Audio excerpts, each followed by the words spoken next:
2 Novembers ago, I vividly recall sitting across the living room checking out my amazing wife, Emily.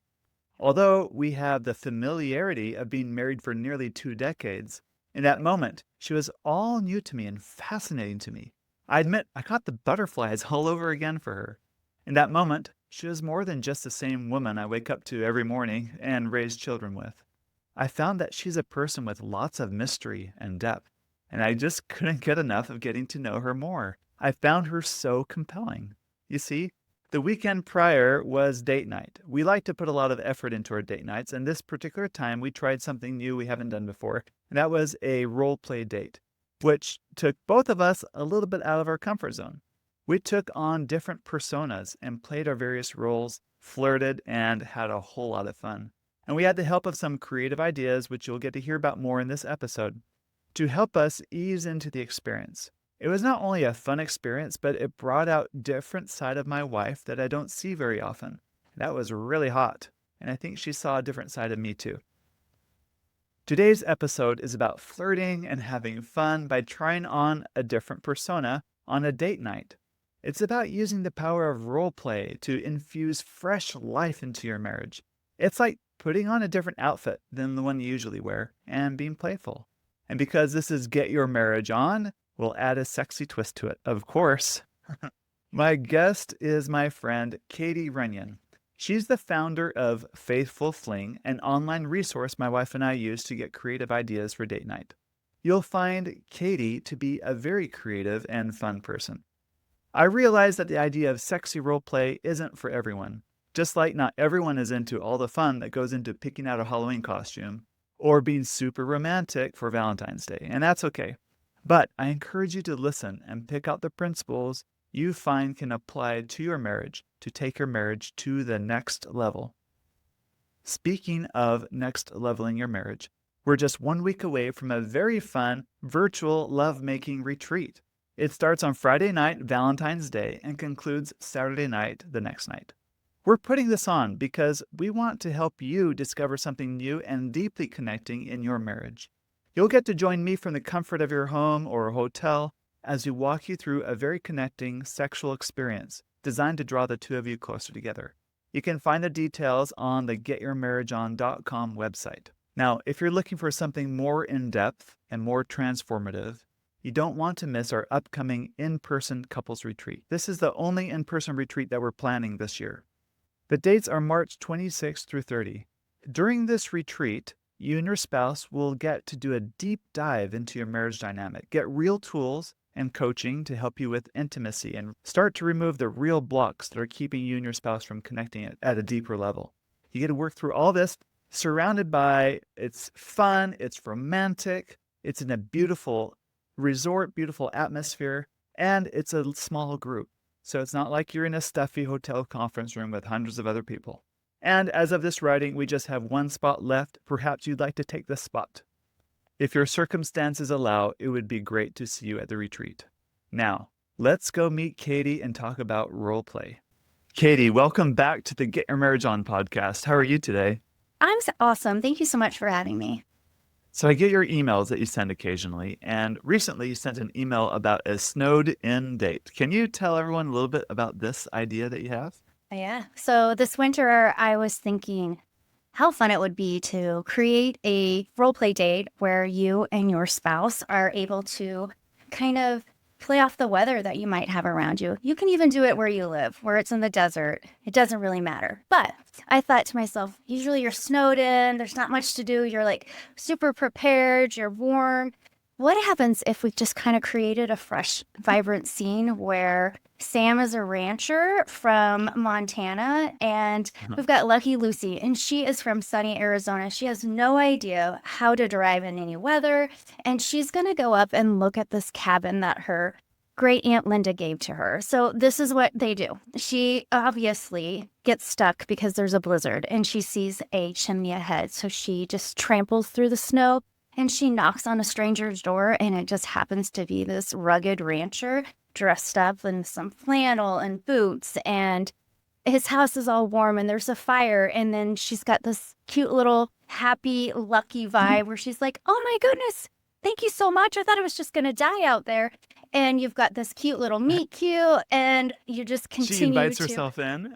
Oh yeah, because there's no other option. There's no shoot. And Of then she course. has like these funny things. She'll be like, well, do you have Uber Eats here? And this is the middle of Montana. There's not Uber Eats. And it becomes very apparent that they are going to be in this close proximity, strangers stuck together. And we have fun little prompts that what she might have in her backpack, because again, her name is Lucky Lucy and she wins everything. So she might win like bunk cakes for a year. She's like the luckiest girl in the world. She wins like gift cards. So she has this backpack that's just full of all of these everyday items that we can kind of turn into some little sexual adventures. And then she will also say, how can I ever make this up to you? And Sam, the rugged rancher, which could be really fun for a girl that maybe her husband isn't dressed like a rugged rancher all the time, because Hmm. oftentimes we'll think of role plays where you have to dress up in costume, and typically we're thinking that the lady will be always the one dressed up, and this is just kind of a little fun spin on that. So you got to do your best Yellowstone vibes here, and you just have a really great time. We have surprises that we've written in for both spouses to be able to do. She has this really fun play off of the word snowball effect. So she'll be like, when you do something real small, but then when you add, like if I touched your back with one finger, but then if I used all 10, and she just kind of talks a little bit more about the snowball effect, and then he has his own prompts and sexy elements that he is going to reveal throughout the day too. So it's a fun one. If you don't have it and you haven't tried it out, you might want to just hop on there. You don't even have to have snow, but it would be a really unique experience. And we're just kind of playing off a lot of different little elements of the weather, how you're creating the scene in your house. Maybe you have soup, or maybe you just decided to bring out some like those Rhodes frozen rolls, but now the whole house smells like fresh bread. Like you're doing things that you don't typically do, but you are in a role play date, so it can be really fun. That's good. Tell me about another scene, another a story that you've written. All right, so I have another one, and this is gonna be a little bit of a lap dance. But I know what you're thinking. Maybe you're like, I am not giving my husband a lap dance. But would you give your husband a lap dance if you set up a chair, say, next to a Christmas tree, and that's the only light? So it's just the ambiance is just perfect. And then you think to yourself, no, I'm not. Well, what happens if you give him the instructions? He's sitting in this chair and he cannot touch you. He can only put his hands down. So you're just talking and you're just enjoying each other's company. And then you decide to put your high-heeled foot right between his knees on that chair. And you ask him to roll down your thigh-high stocking. Okay. So he's got to Uh-huh. take that off. And then you take this thigh-high stocking, and of course, with consent, you lightly bind his hands. So now he can't touch you. And then you ask him, you put your other foot up there and you say, now remove this. And of course, his hands are bound. So he's going to have to probably use his teeth to get it down. So now you have this, and it's a sheer stocking, and you're going to blindfold him with it. So now it's pretty dark in that room. You've got a sheer element. So he's going to see you, but you don't feel like you have to be putting on like this amazing performance. Like, I'm not a great dancer. I kind of done like a piece of steel, but it gave me enough confidence. Like, the room was dark. I felt sexy. He looked, like I knew that he couldn't see every single thing, and that can be like really hot and fun. So those are kind of the fantasy elements that you can expect from a role play date with Faithful Fling. But usually we've got things like that implemented into our role play dates, so you never quite know what to experience when you're having one. Like, you're probably not going to find yourself in a chair next to a Christmas tree and suddenly you're getting the most amazing little lap dance from your wife. No, not at all. How'd you come up with these scenarios? How'd you come up with I the lap dance one?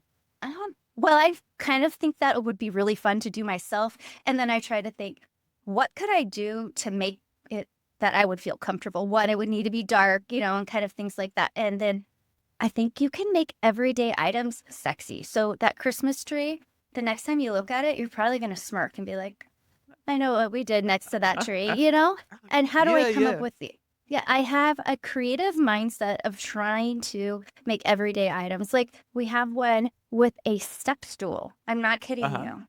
Okay. All right. Like, Tell me no about one's this going to one. think, no one, and I'm totally ruining the surprise for this one, but he's a renter of an apartment and she's the apartment manager, but Mhm. sometimes the punch work is just a little too much and she needs to go in there and do it. And she needed to fix like a crack in the ceiling and some drywall repair. So he walks in from his work and it's like 8:30 at night, and all of a sudden he walks in and this beautiful woman is repairing his house with a ladder, and she's got drop cloths out. And I don't know, have you ever made out on top of a step stool or a ladder? Because angles are really fun to play with. Uh-huh. Visuals are way different in this. You can have fun, like who's taller, who's shorter. Maybe the angles, if you're laying down, could be a little bit fun. So suddenly he has a bag of to-go food. She's on the ladder, and then they have dinner together, and then all of their sexual tension is building, and then she's prompted that everything, all of our sexual experiences are going to be incorporating this ladder, whether we're on it, leaning against it, under it. I mean, I don't know about you if you've heard about like 7 years of bad luck Yeah, going yeah. underneath a ladder. Well, if you make love under a ladder, you definitely have 7 years of the best luck ever. So these That's are, what it reverses. oh, it reversed. So Uh-huh. there's no, there's a lot of fun. So I will just find like everyday items. Like the inspiration for this one was me just changing a light bulb. And I thought I could implement this in a fling. Like, why not have a fun scenario with a ladder or a step stool? Ours Uh-huh. happened to be a step stool. And then we also have a really fun fling. It's called The Artist. We always have a little story. So we don't just give you like a scenario and say dress up and go have sex. We want to give you way more involvement than that. And sometimes Uh-huh. that can be really fun. Other times, just the organic, quick, spontaneous role play dates are really a fabulous way to go as well. But this one, Mhm. it's called The Artist, and it's really fun. The male character, the husband's role, he was the loser in a fantasy football league. And Oh man, poor I guy. know. And so I don't know if you've heard of this, but oftentimes you have like silly punishments. So Oh, of his course. punishment was he had to go downtown in his city at this swanky art. It's kind of like a sip and paint. And Uh-huh. Which all of is not his what he wanted to do. not really what he was wanting to do, but he knew he had to pay his dues. He didn't make the Uh-huh. best team. And of course, Monique, she's the art studio Uh-huh. owner, and she comes in, and somehow all of the other applicants were canceled. So now suddenly it's just these two people. So she set up her room with there's again drop cloths out, and she's got some canvases and paint, and you do the characters meet, and of course they have some sort of drink together, sparkling cider or champagne, whatever that might be looking like for them. And then she kind of leads him on into making a piece of art. And then, you got a little bit of sexual tension. You're making some suggestive comments. And then suddenly she needs a different medium. And it happens to be his, chest. So now she's going to be painting him. And then we've got body safe paints ideas. We're giving you all these things to make it. But the Mhm. kicker of this one is, again, it's called The Artist, is that when it's all done, that drop cloth was down. And we're hoping you're kind of blending these paints together. We want you to find something on there that looked, kind of fun. And then as a follow-up gift, you're gonna like cut that little piece of drop cloth out and frame it. So now you kind of have this like funny little, like, look what we made together. No one else knows what this is, but you know what, Abstract honey? You and art, I do. of course. I mean, it can be really abstractive. So just we'll do fun things like that. So the ideas just come and go, from whether they're home improvement to looking at the weather to wanting to go on a vacation at a hotel, and some of those classic fantasies as well that we want to explore. And I have a really great time writing them. So it's so much I fun. bet. I bet. And I think part of it too, if you're listening to this, like, oh my, that sounds like a lot of effort. But Mm. I think there's an organic component too, with really good. No, the heart of all this is it's play and just thoroughly enjoying each other, and just using everyday surroundings to kind of break the monotony so things aren't so ordinary. I've shared this on my podcast before once, where I was out of town, like 45 minutes out of town, for an all-day seminar into the evening, but it wasn't far enough away that I had to stay in a different hotel. I could come home. I could commute every day. And partway through the day, I did something I've never done before. And that is, I texted my wife and I said, "Hey, I heard your husband is out of town." Huh. And she picked right up on the cue and said, "I know, and we shouldn't be talking right now." And that just set up a scenario for something fun for us because, yes, her husband, me, I am out of town, but there's this banter, there's this playfulness. Anyway, she's like, "Well, maybe I'll leave the back door unlocked tonight after the kids are in bed." And when I got home, I was really quiet. I didn't go through the main door in the garage. I tiptoed around to the back of the house, and it was unlocked. The back door was unlocked, and there she was. And it Oh, I was just love kind it. of a fun, organic way of like just playing together. And I love that aspect of what you're talking about. It's all about this play. It is. And sometimes you just have to try it out. Like, send the text and see what happens. Like, trust your spouse that they're willing to go along with it. Like, for our first role play scenario was very much similar to yours, where I just kind of dressed up as a cute little skirt and I looked a little bit different. And then he Uh-huh. opened the door and there I was standing and I was like, "Oh, hi, Professor. How are you?" And he was like, Uh-huh. "I've been waiting for you." And he said, "I'm sorry. I'm sorry I kept you waiting." And like we just kind of rolled with it. But of course, Uh-huh. yeah, that feels really vulnerable to be like, "Oh my goodness, I'm just kind of throw this text out there or try this little outfit." And I hope they're receptive. So and I encourage you, if someone does that for you, your spouse does it, oh my goodness, roll with it. Send the text back, smile, compliment, encourage, because it does take a lot of courage and guts to throw yourself out there. And doing that is only going to build your connection, build your pleasure, and you'll see such an increase in emotional intimacy as well. So I like that. receive it, and say yes. I learned something just 2 weeks ago. I learned how to do a backflip on the trampoline. I'm 43 years old. I've been trying since I was 10. But I've always been afraid. Like, my brother can do a backflip. My friends could do backflips, and they always try to coach me. Just do this. Just do this. Just do this. And all the coaching in the world is never because I was so afraid I'm going to land on my neck or my head. So 2 weeks Sure. ago, I'm jumping on a tramp with my 14-year-old, and he's like, "Dad, I want to learn how to do a backflip." I'm like, "Sorry, kid. I can't teach you. I don't know how to do it. But I think you just jump and you just go for it like this." You didn't think And I about it. did You it, just and I did. landed it. It was awesome. But I gotta say, there is this point of like no return. There's a point in attempting the backflip that's like, I'm committed to go through this, and I can't like correct myself if it doesn't go well. It's this stepping into the unknown, and you just go for it.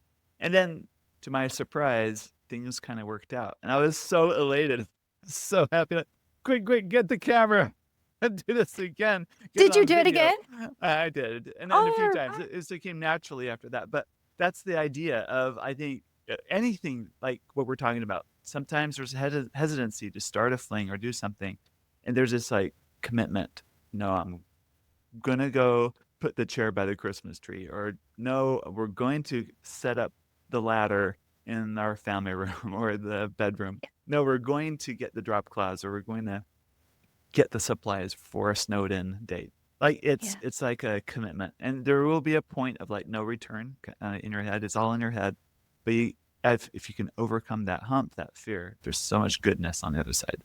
I like that. We've been doing cold plunges lately, and Yeah, it's yeah, kind yeah, of that yeah, we're talking about like the point of no yeah. return, and Uh-huh. you just have to like be willing just to like allow yourself to drop and like plunge into this cold water. And I'm like, absolutely not. Like, I do not have to try that. Like, there is nothing. And everybody's talking about all of these fun benefits. So finally, I was like, all right, I'll just go to my belly button. And no, that's the point You of no can't. You return go is you all just in. gotta go. It's just a jump. So, but as Yep. far as like these organic, playful things, like what happens if you just let it be fun? Like, Yeah. what happens if you let go of perfectionism or people pleasing or allowing like this arbitrary person, like, is that allowed type of things? Like, what happens if you just allowed yourself to be playful? And what happens if you stopped perceiving prioritize your effort over your perceived skill set? Like, who cares that maybe you weren't that great at having a role play date or a backflip. I mean, we hope you at least landed on your Uh-huh. knees, not your neck. But like, but it Uh-huh. was the effort that you kept trying. Like, who cares? What happens if you just allowed it to be fun? So those are my suggestions for that too. Like, it doesn't have to be this great big thing. Just let it be fun. No. I think too many sexual relationships who take sex so seriously in their hesitancy in doing the date is already on like because of the outcome and the pressure involved to have sex. But if you can just for a moment let that go Yeah. and focus on just playing together. My wife cuts my hair, and just a few weeks ago, I'm sitting in the chair in our bathroom after the kids are in bed, late at night. I have the cape around me, and she excuses herself and steps into the walk-in closet and comes back out undressed. And this is kind of fun for us. Like, oh, she's going to cut my hair like naked this time. And all sorts of jokes. We go back and forth. Like we get ads for like sports clips and varsity clips, like really targeting men to like really draw them in, watch sports while your hair is getting cut. Well, this is way This is better. Very exclusive clientele only. Like we could have a lot of fun with the way this kind of organically unfolded. And it didn't mean we have to have sex. It didn't right. mean like there's no pressure here. But it's like we can really just let our hair down, pun intended, and just have a fun time being together in that way.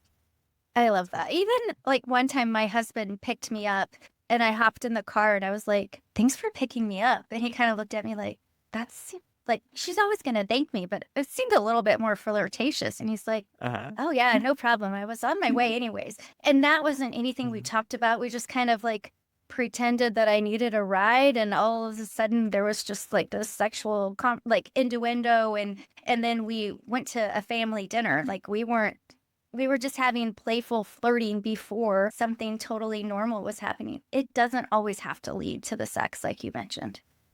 Right. I think some people are afraid of role play sex because isn't that practicing or pretending to have sex with a complete stranger outside of your marriage? And I think if you put a lot of emphasis on the role play and the character part, and yeah, I can see how people think that way. Right. But I don't know. How do you address that? I How do you for think for about it? my husband and I can just answer for us. We do not feel like we're having an emotional affair because I take on a different persona or he does and we blend our erotic minds together. Or like we know exactly who we are and we're super comfortable. We've had a lot of conversations with that. We recognize that having these fantasies together is really connecting for us. And when we have a role play date, it's not creating these moments where we begin to have replacement fantasies. And I think that, like, if you're having a role play date and suddenly a replacement fantasy, and what I mean by that is when you're having a fantasy or even acting something out, all of a sudden the other person's not your spouse, that can be problematic. Uh, Right. You be but the for neighbor.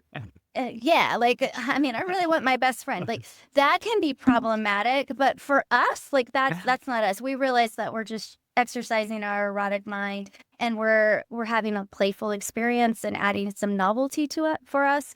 But if it is a concern of yours, there's several questions you can like ask yourselves. You can say like, Mm. is this role play date going to be connecting and pleasurable experience? Are we both excited about it? Do we think that this is going to enhance our marriage and our date nights?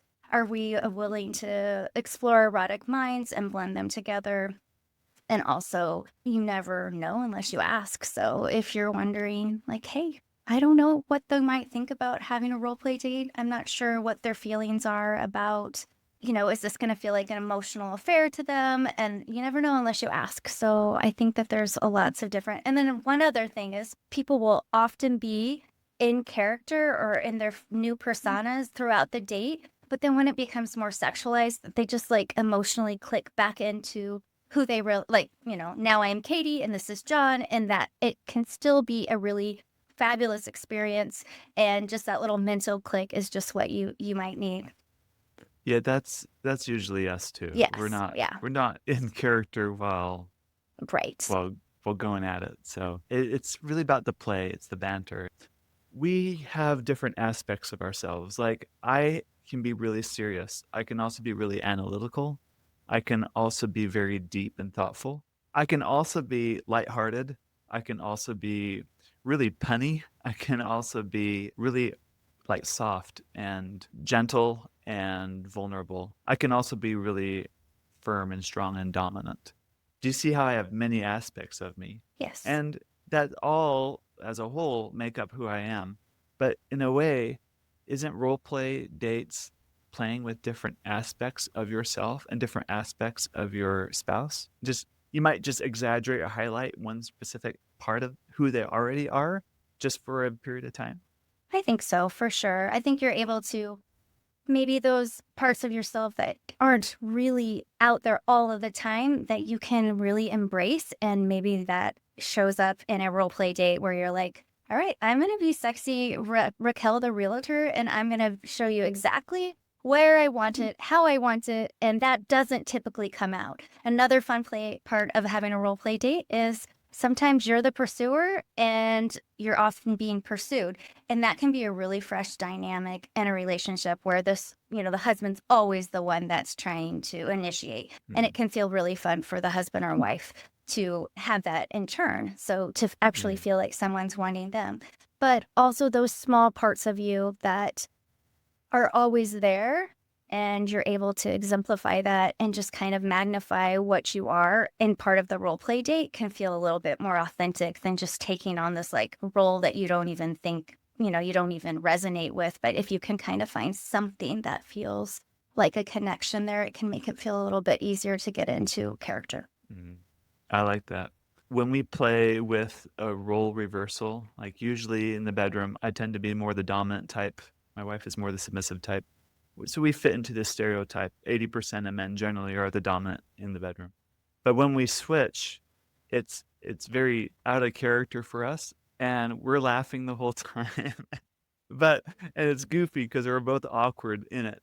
But it's really memorable. It's really fun because there is this element. In fact, when you think about sexy role play scenarios, do you often think about this power balance, this Yeah. power play? Can you give me another example of a fling you've done where you are playing with different power dynamics? Sure. So I do want to mention also on the website, we categorize our flings in certain different ways, like surprises for him, surprises for her, going out, going in. So oftentimes, if you're looking to be the dominant one, then you're going to want to find like the surprises for your spouse. So, like for me, if I'm wanting to be more of the dominant, in charge, the person that's going to be revealing all the surprises. So any of those word choices would be good. I would choose one where the surprises are for my husband because that's going to allow me to be in charge and set the tone for the date. So we have this one fling. It's called The Maid. It's our number one bestseller. I Hmm. won't reveal all of the sexy We've done elements it. of it. Uh-huh. You've done it. It's Uh-huh. pretty, Yeah, it's it's hot, great. it's fun, it's Uh-huh. unique. She is a sexy maid, and she is working for a really fabulous hotel where they're kind of like off of a Vegas vibe. So everyone's dressed up, whether you're a maid or the front desk or anyone. So it can either be like a sexy maid outfit or just a really, I mean, it's a provocative. We're having playful Mhm. scenarios. This doesn't mean they're Uh-huh. going to happen in real life. And it happens to be that she's getting ready to do turn down service, and she notices on the door that there is a service please little door hanger, and that is her key to walk in. She's got her earbuds in. She looks at the bed. She just sees a bunch of pillows, and she goes about, and she's kind of sexy, and she's able to clean the room, and she lifts high, and she's got up on her toes so you can kind of see her body, and she bends down low, and then unbeknownst to her, in the mix of all of these pillows is actually a hotel patron, and he has been watching this sexy little show, and it just goes from there. But see, literally he's laying down, she's standing up, she's the one that's going to take control of the role play date. She has surprises that she's literally going to bring to Mhm. his bedside table, and they'll explore together. So some of those are power dynamics, things like that. A few other fantasy elements would be like trying new physical places. Like it's not just your bedroom, or having everyday items become really sexy, like a step ladder or a Christmas tree. Or we've implemented a mirror before, just like a full length mirror that you hang up behind your door. in your closet just to get a quick glimpse and make sure the outfit works. Well, if that is propped up on the side on the floor and you're able to view that while you're having your experience on the floor with your spouse, that can be really hot and erotic to be able to get totally different views and perspectives. So we're trying to do that as well. But the power play is often really encouraged for me to write because sometimes you might have someone like we'll talk about, for example, my husband. He makes decisions every single day. He is the boss of the company and he's just got to be on and on and on. And I would say that this most of the time, like you mentioned, 80% of the time, he is that role in the bedroom as well. But it can be kind of nice just to mentally step back and just let me take control for a night. And while that may not be our normal, it's certainly well received and can be memorable and fun and just different. Again, different doesn't mean better or worse. It's just something that is, different from your typical Mhm. routine, which can be vibrant and fun. There's a couple I coached where similarly, but in a reverse way, she's the breadwinner. She has a business. She's got a huge load of clients. She's busy, busy, busy, always in work mode. And when she comes home and with her husband, the last thing she wants to do is tell him how she wants him to do her. She just wants to submit. But she married a really gentle guy. He's not the really dominant kind of a type of guy. He's really responsible. He helps run the household really well, and that's okay. But in the bedroom, it's just doesn't quite have that strong spark for her. And so they talked about it and they worked through it. And she basically didn't have the words for it at the time, but through coaching, she was able to say, "Look, I just really would like you to take charge of me sexually." And I think one night she came home kind of late and there was a trail of Hershey kisses from the door all the way to the bedroom. And he had everything kind of prepared. And she's like, "This is going to be so good." It's I so good. love that. Right? He took the initiative and there's some other things that he had prepared, but it's the idea of like she could just submit into it and just really enjoy the experience Now, and if let him take charge for once. And it was hot. It was so good for their marriage.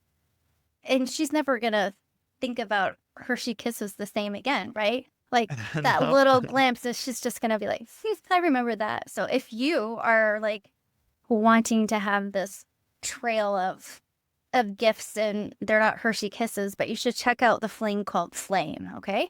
It's the Okay. same thing as you're gonna have although the wife is setting up the Scenario. trail of where Uh-huh. she might be, so you're gonna have to find it. But again, that one is called the Flame, and or it's just called Flame, and it's really hot. It starts out with a little treasure hunt, if you will, and it ends in a blaze of glory. So it's pretty hot. That's good. Great. Have you ever had a role play date with your husband that flopped? It didn't go well? I've definitely had an interrupted one where we had to just pivot and abandon it for like sick kids and things like that. Did it not go well? No. I think we're both pretty playful, honestly. But that's telling because it means that you don't have really high stakes going into your dates. No. Can you talk more why it's important not to have your stakes and expectations so high? I think that when you have these unsaid, unmet expectations, that's when resentment can come in. Right. Hmm. So if you're thinking this is just going to be this like big, glorious thing, and then it doesn't end up doing it, or it feels really stifled, or it kind of like got to the end and it was all done, and you're like, "Oh, I thought it was going to be something bigger or better." I think that's when the communication needs to happen afterwards. Like, hey, I really had a great time with that. I want to try it again. And I was thinking we could maybe have it be longer, or I wanted to play in character longer, or I didn't want to be in character longer. I felt like we should have, that felt really stifled to me. Like whatever your concern was or unmet expectation, go ahead and say that. I think that communication will be good. One thing that Faithful Fling does though is that you and your spouse will share one subscription, but you have different usernames and passwords, and you're only going to see your fling description and your spouse is only going to see theirs. And this is written for two reasons. One, you can change and implement anything that you want that maybe it doesn't feel great to you, or that's just something you're not quite, you don't want to try, or you don't really like that line. And then your spouse has no idea that it was even given. So that unmet expectation isn't even there. The second reason we keep your roles separate is to reveal those fun, flirty, sexy surprises. And we even have in our role play description an entire section that says what your spouse knows about their role, and then an entire part that says surprises for your spouse. Now, is that going to completely alleviate all problems that you might have or feelings of disappointment or anything after a role play date? No, but we did want to think about that, allowing you to have a lot of details that we've provided for a role play date, but giving you the freedom to change it and implement it however you see fit, but without those unmet expectations. Because wouldn't that be really sad if I told you the one of your role play dates you were going to get a sexy lap dance, and then your wife ended up being like, I don't want to actually give the lap dance, I just want to sit on his lap? That would feel disappointing. That's why the things are Right. surprises. But the communication after the fact of a role play date has got to be key. But remember, your willingness to even try it says a lot. So don't get too disappointed. Like your backflip. You tried, and finally you went full send and you did it. And you're like, oh my gosh, I have to do this again. And we have to do this again. So that could even be what happens for a role play date for you. And if it's not, that's okay too. There's tons of other fun, playful ways to go about adding novelty and playfulness into your marriage. Very good. Thank you. I love our conversation. The heart of it is, can you just play with your spouse? Can you just enjoy being together? Can you I think that's it. I think if you can relax and trust each other and just let things organically unfold, and you might get inspiration from Faithful Fling or from Yeah. regular household items too. And can you just make things fun? I think that's fantastic. Yes, because your willingness to be playful with your spouse shows them so much, because even your willingness to be playful shows them that, like, hey, I'm willing to put like time, energy, effort into being playful and adding novelty. And that's going to show that you prioritize your marriage. And then when you are willing to be playful or try something new, you're exhibiting trust and connection and communication and friendship. And when you have those high levels of emotional intimacy and you do add in those playfulness and the newness, that can keep it really hot. And it also leaves room for true intimacy. And then we all talk about sexuality, but your willingness to be playful with your spouse invites you to open up your erotic mind. And that's where curiosity and creativity and desire lay. And you're saying Mhm. to them, hey, will you open up your creative mind and let's blend them together and see what kind of playful stories, scenarios, situations that we can come up with together and just have a great time being playful. Yes, and studies show those that have healthy sex lives, measured by orgasms and things like that, tend to also have a lot more creativity in their life, also. Oh, So they go together. It's all part of this erotic mind, this part of being human, this beautiful part of being human, and it's all interrelated, I'm sure. yes. Katie, where can people go to find all of your creative, sexy role play date ideas? Thank you. You can visit us at faithfulfling.com. And I'm also on Instagram at faithfulfling. Great. All right. Thanks. Thank you. Thank you for listening to this episode. Please share it, along with our apps Intimately Us and Just Between Us, with your married friends. I promise they will thank you for life. If you want a more meaningful, sexual, and intimate connection in your marriage, I invite you to check out my Get Your Marriage On program. Over 100 couples have said this program packs tremendous value and has helped their intimacy grow to the next level. Now, go get your marriage on.